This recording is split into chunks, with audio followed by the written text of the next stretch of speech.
असला पाहिजे की आपली जाहिरात जास्तीत जास्त आकर्षक वाटली पाहिजे की जो आपला पेपर तपासणार आहे. आता बघा इथं आकर्षित बनवायची म्हणजे फक्त आकर्षित नाही बनवायचे, त्यातनं कळलं पण पाहिजे की काय आहे, कुठं आहे. त्यासाठी कुठं आहे ती लिहिण्यासाठी आपल्याकडे स्थळ आहे. काय वैशिष्ट्य, काय वैशिष्ट्य अशी खाली द्यायची बघा. 4-5 वैशिष्ट्य द्यायचं. तुम्हाला वाटलं तर वाढवू शकता जास्त वैशिष्ट्य आहेत तर.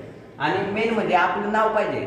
म्हणजे कुठल्या मंडळातर्फे आपण आयोजित करतो हेच माहीत नसेल तर कोण पण येऊन घेऊन जाईल. त्याच्यामुळं ही महत्वाचं आहे की आपलं नाव पण असलं पाहिजे त्याच्यावरती. आणि आकर्षित बनवायची म्हणून बघा इथं आपण असा स्टार काढलाय आणि त्याच्यामध्ये लिहिलंय की वयोगट कुठले. तिथं फीच्या बद्दल लिहिलंय. पहिल्यांदा आपण काय बघतो, फीच बघतो ना. मग त्या जाहिरातीमध्ये असलं पाहिजे की बाबा फी किती हे कळलं पाहिजे एक्झामिनरला की फी बी का माफ फी दिली ती आकर्षक बनवलं म्हणजे लक्ष वेधून घेतलं तरी केलंय. स्थळ बरोबर आहे, ईमेल आय डी.